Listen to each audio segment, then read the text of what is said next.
Imagine you're sitting in a JPMorgan strategy meeting on the morning of January 10th, 2026. Michael Feroli, the bank's chief U.S. economist, walks into the room with a revised forecast that's about to send shockwaves through Wall Street. For months, his team has been telling clients to expect a 25 basis point rate cut in January. The market has been pricing in at least 2 cuts throughout the year. Mortgage lenders have been preparing for relief. Borrowers have been waiting for lower rates. And now, on this Friday morning, Feroli is about to tell everyone they were wrong. The new call is simple and brutal. No rate cuts in 2026. None. The Federal Reserve will hold rates steady at 3.5 to 3.75% for the entire year. And the next move, when it finally comes in the third quarter of 2027, won't be a cut. It will be a hike. 25 basis points taking the upper band back to 4%. This isn't a minor revision. This is a complete inversion of the consensus view. And it's based on data that just came out. December jobs, numbers that everyone saw. But JPMorgan interpreted differently. The unemployment rate dropped to 4.4%. Not catastrophic, not collapsing, just steady. Wage growth remained solid. Job creation slowed but didn't stop.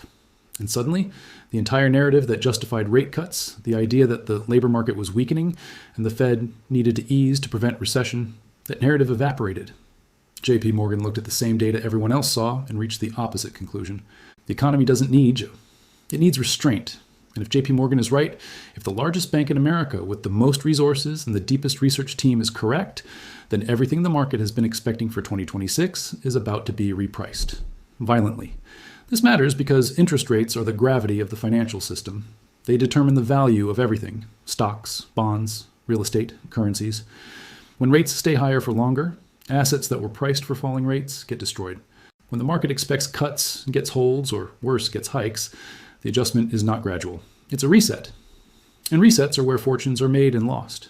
So we need to understand exactly why JPMorgan made this call, what they're seeing that others missed, and what it means for anyone holding dollars, debt, or risk assets in 2026. 1. The labor market. That refuses to break on the surface, it looked weak. Payroll growth came in below expectations. Analysts had been forecasting stronger job creation. The headline number disappointed. This is typically the kind of data that supports rate cuts. Weak job growth means the economy is slowing. Slowing economy means the Fed should ease. Basic textbook logic. But JPMorgan didn't stop at the headline. They dug into the composition. The unemployment rate fell to 4.4% from 4.5%. That's movement in the wrong direction if you're expecting cuts. Unemployment is supposed to rise when the economy weakens. When unemployment falls, it signals tightness. Tightness means labor market strength. Strength means the Fed has no urgency to ease. Wage growth remains solid. This is critical. Wages are the transmission mechanism between labor markets and inflation. If wages are rising, costs are rising. If costs are rising, prices follow. The Federal Reserve's entire framework is built on preventing a wage price spiral. As long as wage growth stays elevated, inflation risk remains embedded in the system. And as long as inflation risk exists, the Fed cannot cut rates without risking a resurgence of the exact problem they spent 3 years fighting. JPMorgan's economist, Michael Feroli, stated explicitly that the proposition that rates are restrictive looks increasingly untenable given economic and financial developments. This is a profound statement. For 2 years, the consensus has been that the Fed over-tightened, that rates are above neutral, that they're actively slowing the economy and need to be lowered to prevent unnecessary damage. JPMorgan is saying the opposite. Rates are not restrictive. They're appropriate, maybe even accommodative given the resilience of growth and the persistence of inflation. The evidence supports this view. The economy grew faster in 2025 than most forecasts predicted. Consumer spending remained robust. Corporate earnings held up. The stock market hit all-time highs. This is not what happens in an over-tightened, restrictive environment. This is what happens when policy is roughly neutral and the economy is operating near potential. If that's the case, cutting rates would be adding stimulus to an economy that doesn't need it. And stimulus that isn't needed creates inflation. JPMorgan also pointed to future expectations. They forecast that the labor market will tighten further in the second quarter of 2026. Not weaken, tighten. This implies job growth will accelerate. Unemployment could fall further. Wage pressures could intensify. If that trajectory plays out, the Fed won't just hold rates. They might be forced to hike. Not because they want to, because inflation forces their hand. This is the critical insight. The market has been pricing rate cuts based on backward-looking data, slowing job growth in late 2025. JPMorgan is pricing based on forward-looking expectations, strengthening labor markets in early to mid-2026. The market is fighting the last war. JPMorgan is preparing for the next one. 2. The inflation. that never fully died. Core inflation, which excludes volatile food and energy prices, remains above 3%. The Federal Reserve's target is 2%. 3 is not 2. And the gap between 3 and 2 is not trivial. It represents a 50% overshoot of the target. As long as core inflation sits at 3%, the Fed cannot declare victory. But the market has been assuming that inflation will glide smoothly back to target, that the disinflation process that started in mid-2023 will continue automatically. JPMorgan is saying that assumption is wrong. The disinflation process has stalled. Inflation is proving sticky at levels well above target, and the factors keeping it elevated are structural, not cyclical. First, shelter costs. Rent and owner's equivalent rent together account for roughly 1/3 of the consumer price index. These components have been declining but remain elevated. More importantly, the decline has been gradual, not sharp. This matters because shelter inflation is a lagging indicator. It reflects lease renewals and housing market conditions from months ago.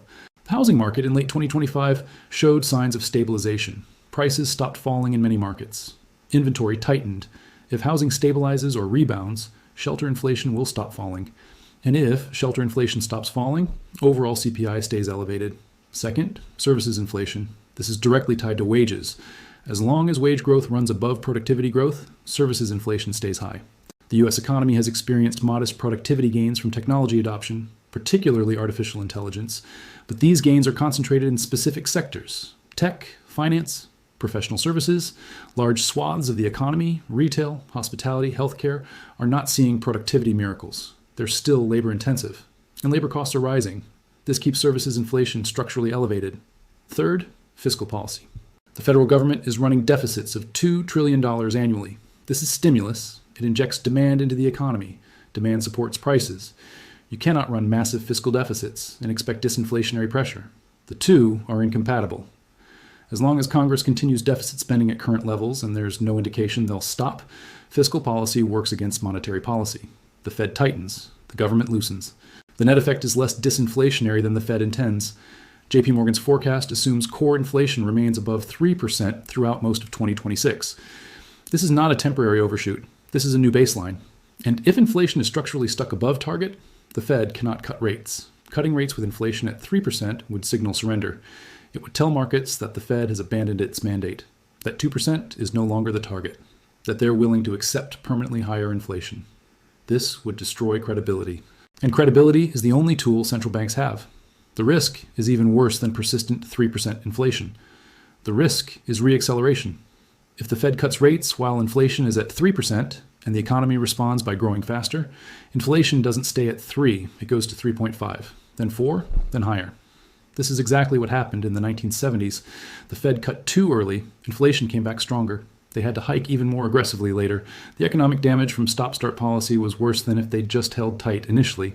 JPMorgan is essentially telling the Fed and the market, don't make the 1970s mistake.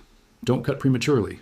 Hold until inflation is truly defeated, even if that takes all of 2026, even if that means no relief for borrowers, even if markets complain. The alternative, reigniting inflation, is worse. 3. The market mispricing in the coming reset. As of early January, futures markets were pricing roughly 2 rate cuts in 2026. Some forecasts showed 3. The CME FedWatch tool showed investors expecting easing to resume by mid-year. Mortgage rates had fallen in anticipation of Fed cuts. Corporate bond issuance was planned around cheaper borrowing costs. Real estate transactions were structured assuming declining rates. All of this is wrong if JPMorgan is right. And the correction will be painful. When markets misprice the future, the adjustment happens suddenly, not gradually. Bond prices will fall as yields rise to reflect higher for longer rates. The 10-year Treasury yield, which influences mortgage rates and corporate borrowing costs, will push higher. Stocks that are valued based on discounted future cash flows will reprice lower. Real estate, already under pressure from high rates, will face additional stress. JPMorgan isn't alone in revising forecasts. Goldman Sachs pushed its rate cut expectations from March and June to September and December. They still expect cuts, just later. Barclays made similar adjustments. Morgan Stanley moved its forecast from January and April to June and September. The entire Wall Street consensus is shifting toward fewer cuts delivered later. But JPMorgan went further than anyone, 0 cuts. Next move is a hike. This is the most hawkish major forecast on the street. Why does this matter? Because JPMorgan has resources and credibility that most firms lack.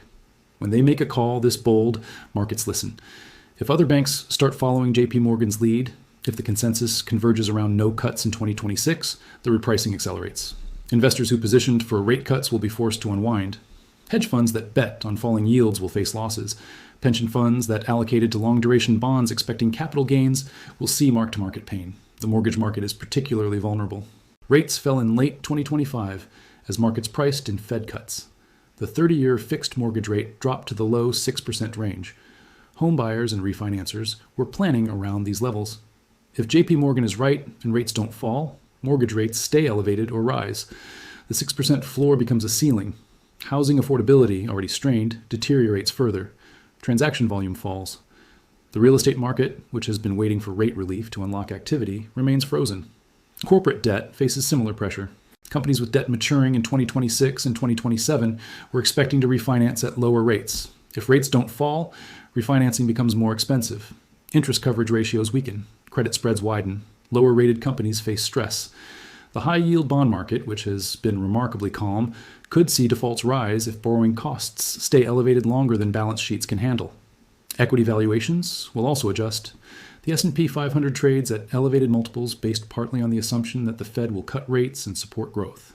If rates stay higher, the discount rate applied to future earnings rises. Valuations compress.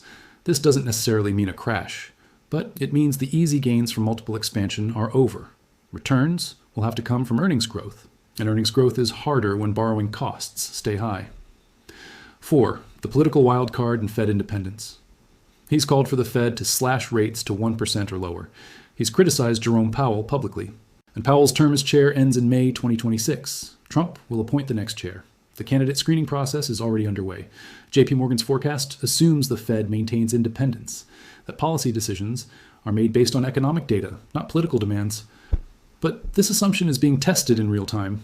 Just days before JPMorgan released its forecast, reports emerged that the Trump administration had threatened Powell with criminal investigation. Powell confirmed this publicly. He characterized it as a pretext to gain influence over monetary policy. This is unprecedented. No previous administration has openly threatened a sitting Fed chair with prosecution for policy decisions. If the Fed loses independence, all forecasts become meaningless, because policy would no longer follow economic logic. It would follow political logic. Trump wants lower rates to boost asset prices and support his economic narrative. If he succeeds in capturing the Fed, rates will fall regardless of inflation. This would be catastrophic for credibility. Markets would lose faith in the dollar. Inflation expectations would become unanchored. Long-term interest rates would spike even as the Fed cuts short-term rates because bond investors would demand higher compensation for inflation risk.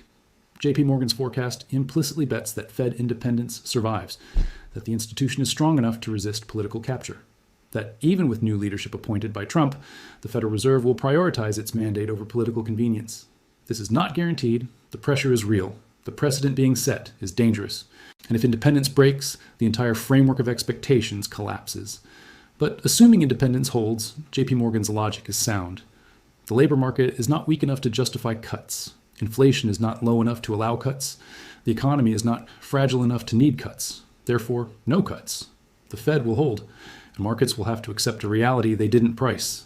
The implications extend beyond U.S. borders. If the Fed holds rates at 3.5 to 3.75% while other central banks cut, the dollar strengthens.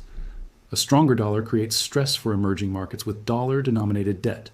It makes U.S. exports less competitive. It tightens global financial conditions even without the Fed actively hiking. The rest of the world has been assuming the Fed would ease, providing room for others to ease. If the Fed doesn't ease, global monetary policy becomes more restrictive than intended.